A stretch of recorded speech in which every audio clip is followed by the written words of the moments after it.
Les services de la primature en renforcement des capacités sur le télétravail depuis ce matin afin de permettre un travail serein et efficace à distance. Une initiative du Premier ministre et chef de gouvernement presse primature, Floric Mbangema, Francis Ifunda, Peter Manfumbi Mwandimbu. Très utilisé durant la période de la Covid-19, le télétravail semble se départir des habitudes de travail de l'administration publique.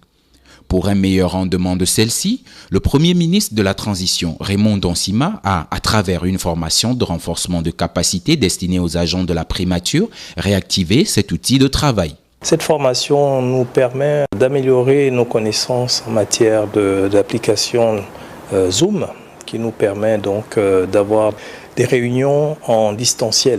Mon seul Premier ministre, chef de gouvernement, la transition, peut être en mission à l'extérieur du pays ou à l'intérieur, peut décider tout de suite de convoquer une réunion parce qu'il a besoin de faire passer un message ou d'avoir des informations sur tel ou tel dossier. Et pour ce faire, il faut que les uns et les autres soyons au fait de ces nouvelles technologies qui nous permettent donc de réagir et d'interagir le moment venu. Le module de ce matin a mis un accent sur les modalités d'utilisation du logiciel Zoom. Pour prendre part à une réunion en visioconférence sur Zoom, il y a des préalables, notamment avoir un ordinateur performant, un téléphone portable Android, une tablette, mais également avoir une très bonne connexion Internet. Et nous espérons que son Excellence, le Premier ministre, va tout de même marquer un accent particulier pour que le reste, et bien entendu les collaborateurs ministres et leur cabinet, s'attellent également à prendre l'outil et dorénavant l'exploiter comme une propriété. Prévu pour s'étaler pendant plusieurs jours, la formation va, in fine, permettre l'organisation des réunions à distance. L'initiative pourrait s'étendre à d'autres administrations. Allons dans la province du Haut-Lentem. Le Premier ministre Raymond Donsima et le ministre des Comptes publics Charles Mba ont effectué une visite à l'ancienne léproserie d'Oyem. La structure sanitaire est transformée en centre régional des métiers. Doris Cruz-Koulouzue, Alexandre Kogué, envoyé spéciaux. L'ancienne léproserie d'Oyem se mue en centre régional des métiers. Abandonnée depuis quelques décennies, cette structure sanitaire reçoit la visite du Premier ministre de la Transition et le ministre des Comptes publics sur les lieux du pôle couture en passant par l'infirmerie, le bloc sanitaire, les dortoirs et le bâtiment administratif. La structure aura subi une véritable cure de jouvence. L'idée de réhabiliter ce site pour récupérer les bâtiments, de remettre de l'argent et pour donner vie à ce site, c'est une très très bonne idée. Et ne serait-ce que par l'aspect extérieur que l'on a maintenant, je pense qu'il faut féliciter ceux qui ont eu l'idée, il faut féliciter l'entreprise des travailleurs qui travaillent parce que les bâtiments sont bien faits, c'est bien joli. Et j'espère que maintenant on va trouver un moyen de mettre ça en œuvre et de faire un usage utile de cet espace. Cet incubateur des métiers vise à terme l'autonomisation des jeunes. C'est un centre où on cherche à mettre en place des formations de courte durée. Ce ne sont plus des formations universitaires de style 3 ans, 4 ans. Non, ce seront des formations pratiques pour permettre aux gens d'apprendre un métier, d'apprendre quelque chose concrètement et de le faire. Et moi, je suis partant, je suis complètement convaincu que c'est une des voies que nous devons explorer. Construit en 1950, l'hôpital des Beignes va désormais changer de visage au moment où il s'est mué en centre des métiers, ce qui permettra sans nul doute de traiter plusieurs maux allant dans le sens de la résorption du chômage. Comment mettre en place un projet de sécurité sanitaire au Gabon? C'est l'objet de cette séance de travail entre le ministre de la Santé et une mission de la Banque mondiale, une rencontre à laquelle prenait part Andy Tungi et Eric Mokoko. Cette mission de la Banque mondiale, amenée par son représentant résident, est venue présenter au ministre de la Santé le projet de sécurité sanitaire avec comme objectif la prévention des risques des maladies infectieuses. Ce projet consiste principalement à aider les pays à s'outiller en vue de faire face aux crises sanitaires telles qu'on a connues par le passé. Et le plus récent exemple, c'est le Mpox, malheureusement. Ce sont des défis qui nous font face tous les jours. Et donc ce projet en cours d'instruction par la Banque mondiale est un projet régional qui va regrouper 8 pays, y compris le Gabon.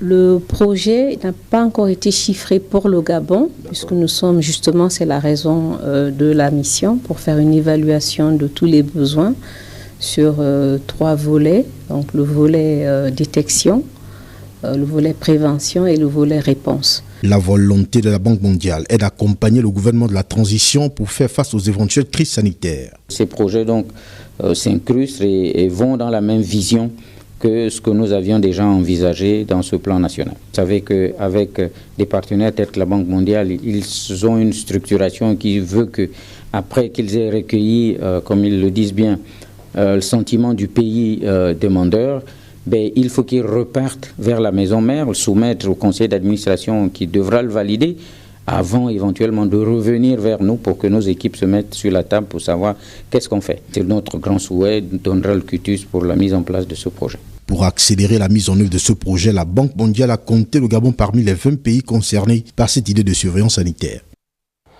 Étudier les possibilités d'adaptation de l'œuvre radiophonique de Patrick Nguémandong d'Africa numéro 1 au cinéma et à la télévision.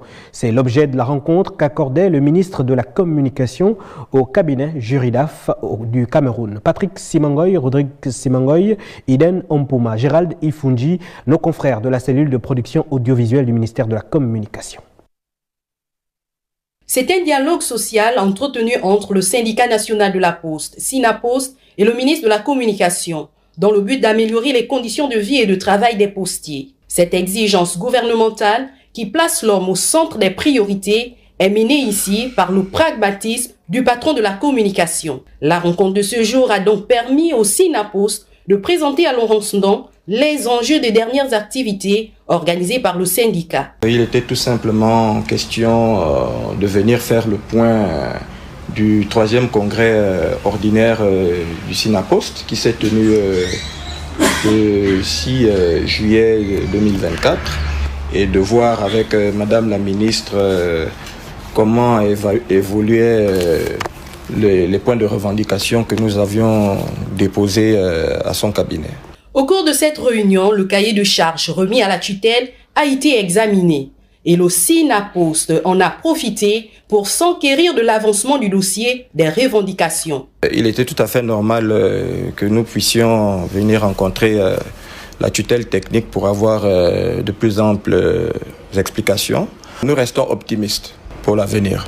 Au terme de cette réunion, Laurence Ndong a dit tout l'intérêt du gouvernement de la transition à trouver des solutions idoines, à la grande satisfaction du syndicat qui reste optimiste en espérant que cette situation ne sera bientôt qu'un sombre souvenir. Voilà, vous avez plutôt suivi l'audience qu'accordait le ministre de la Communication au syndicat national de la Poste. Restons au cabinet du ministre de la Communication pour suivre cet entretien avec le cabinet Juridaf. L'œuvre culturelle et artistique, l'aventure mystérieuse de Patrick Nguémandong, producteur émérite de la radio panafricaine Africa numéro 1, ne mourra pas. Mandaté par le cabinet Juridaf du Cameroun, Mamadou Yaya, reçu par la ministre de la Communication et des Médias, Laurence Ndong, en présence de la représentante de la famille de l'illustre disparu, est à Libreville pour un travail de recherche et d'investigation dans le cadre d'un projet d'adaptation de l'œuvre de Patrick Nguémandong au cinéma et à la télévision par la productrice, réalisatrice et scénariste gabonaise Samantha Bifo. Il s'agissait tout simplement de discuter justement des modalités d'adaptation de cette œuvre-là. Et on sait que Africa numéro 1 a produit l'œuvre de l'aventure mystérieuse. Donc c'est dans ce cas de figure-là que nous avons échangé pour au préalable présenter la société de Madame Bifo qui est intéressée par l'adaptation de cette œuvre-là. L'aventure mystérieuse est un concept unique en son genre qui a tenu en haleine les auditeurs d'Africa numéro 1 les dimanches à 21h grâce à ses effets sonores hors du commun. L'histoire étrange et mystérieuse que je m'en vais vous conter aujourd'hui va vous entraîner sur une route sombre, une route qui sort de la ville de Bangos. Madame le ministre est très intéressée par le projet et j'ai trouvé qu'ils étaient déjà en train de réfléchir sur comment développer encore ce projet-là. Triangle, L'esprit des contes et l'aventure mystérieuse de Patrick Nguemandong ont voyagé à travers le continent et le monde. Le projet d'adaptation de cette immense production au cinéma et à la télévision n'est qu'une reconnaissance internationale du travail inlassable abattu des années durant par le regretté Patrick Nguemandong, une fierté pour sa famille devenue un patrimoine national. Patrick Nguemandong, une histoire. Merci Patrick Simangoy. Le ministère de la Culture et des Arts organise depuis ce matin dans ses locaux un atelier de formation sur la protection des biens culturels en période de conflit armé. C'est le secrétaire général du dit ministère qui a ouvert les travaux en présence de Charles Ogoula et Eric Kassa. L'UNESCO souhaite que le Gabon soit une plateforme dans la sous-région en matière de protection des biens culturels en période de conflit armé, selon la Convention de La Haye de 1954, d'où cet atelier technique. On va se familiariser avec la Convention, avec les concepts clés et les recommandations de la Convention. La partie pratique va consister à aller appliquer les concepts qu'on aura étudiés sur les sites. Mon objectif, c'est de voir comment on peut organiser les brigades bleues au sein du ministère de la Culture. Intégrer la défense et la justice au sein de ces brigades bleues. Planifier l'inscription des sites que nous aurons identifiés sur la liste du patrimoine mondial de la Convention 54.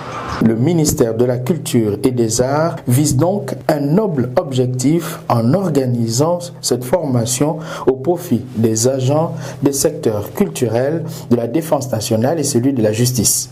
Cet événement constitue la première manifestation relative à l'engagement du Gabon autour de la Convention de La Haye de 1954. L'objectif visé dans le cadre de cet atelier est de renforcer les capacités opérationnelles des participants en technique de collecte et d'inventaire des données culturelles dans une perspective d'actualisation permanente des données culturelles dans notre pays. 4 jours de théorie et de pratique sur le terrain pour des résolutions concrètes qui seront transmises aux différents membres du gouvernement des secteurs concernés. Un nouveau déraillement enregistré très tôt ce matin, causant d'importants dégâts matériels sur la voie ferroviaire. Une réunion d'urgence est tenue entre le directoire de CETRAG et l'autorité de régulation des transports ferroviaires afin d'y apporter des solutions pour la reprise du trafic. Voyons cela avec Arnaud Babekung, Thierry Aldomondaka.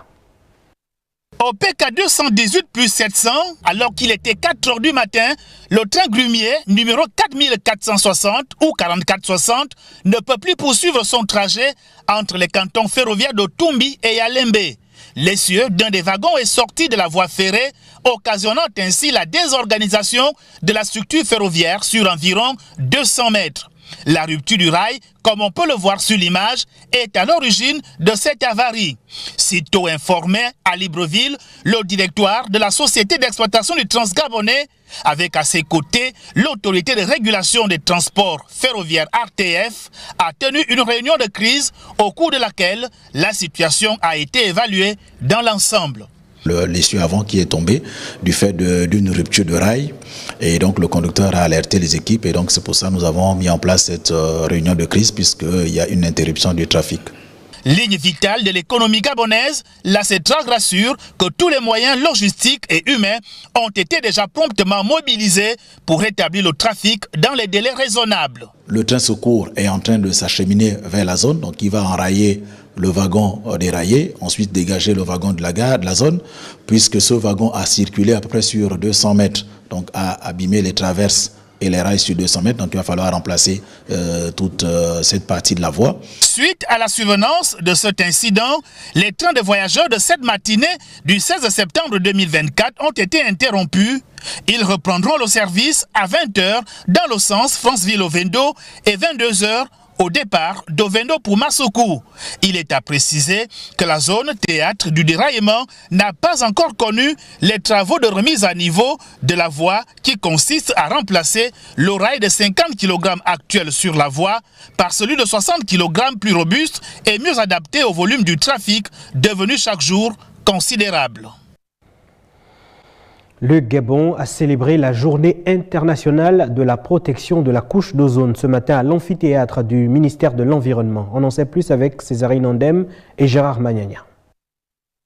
Faire progresser l'action climatique, thème retenu pour la commémoration de la journée internationale de la protection de la couche d'ozone.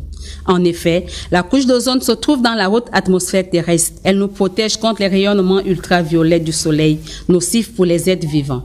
De ce fait, le Comité national Ozone Section Gabon a mis cette journée à profit pour examiner les textes juridiques sur des produits contenant les substances appauvrissant la couche d'ozone amendés à Kigali. Il s'agit de l'arrêté 280 et de l'arrêté 281.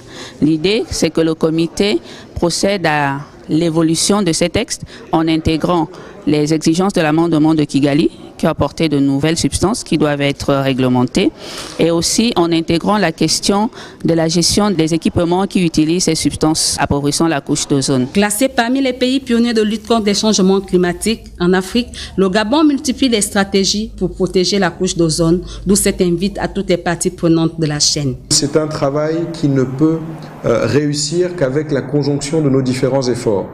Et donc c'est dans ce cadre-là que le Bureau national essaye au maximum de mobiliser des ressources auprès du Programme des Nations Unies pour l'environnement afin de réaliser un certain nombre de formations, un certain nombre d'ateliers de sensibilisation pour permettre aux uns et aux autres de pouvoir assumer pleinement leurs responsabilités à différents niveaux de la chaîne. Avec les collègues des douanes, avec les collègues du commerce, nous procédons effectivement à des contrôles, que ce soit aux frontières, que ce soit chez les revendeurs, de telle sorte que ces substances puissent répondre à nos standards au niveau national. Les activités organisées par le ministère de l'Environnement, du Climat et du Conflit Homme-Faune se poursuivent au centre de perfectionnement Basile Ondimba à travers un atelier de formation à l'endroit des artisans du froid.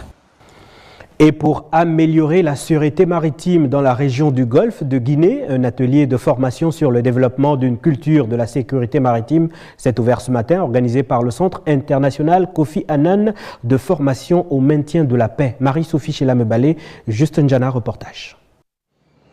Plusieurs agents de sûreté maritime issus d'institutions de ce département vont pendant 4 jours être outillés sur l'impact de la sûreté et le développement d'une culture de la sécurité maritime dans le golfe de Guinée. Il s'agit bien de poser une des pierres d'angle pour l'édification des stratégies permettant de créer une synergie d'action entre les différents intervenants sur le plan d'eau, d'être plus réactifs et efficients, permettant d'évaluer ainsi la situation de la sécurité, de la sûreté maritime et de contribuer au renforcement de la collaboration et de la coordination de l'action de l'État en mer. Avant l'ouverture de la formation proprement dite, le général de division Richard Ado Nguyen, le commandant du Centre international Kofi Annan de formation au maintien de la paix, a présenté cet organisme avant de donner la parole aux représentants du ministère des Affaires étrangères du Gabon, qui est revenu sur l'engagement du Gabon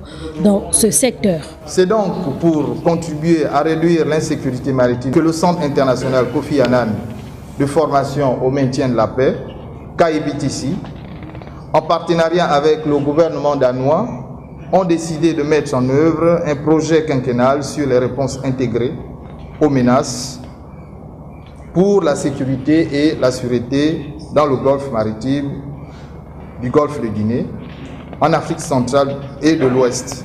Rappelons que cette formation des agents du secteur maritime du golfe de Guinée vient répondre à l'exigence de l'heure qui requiert une main-d'œuvre qualifiée.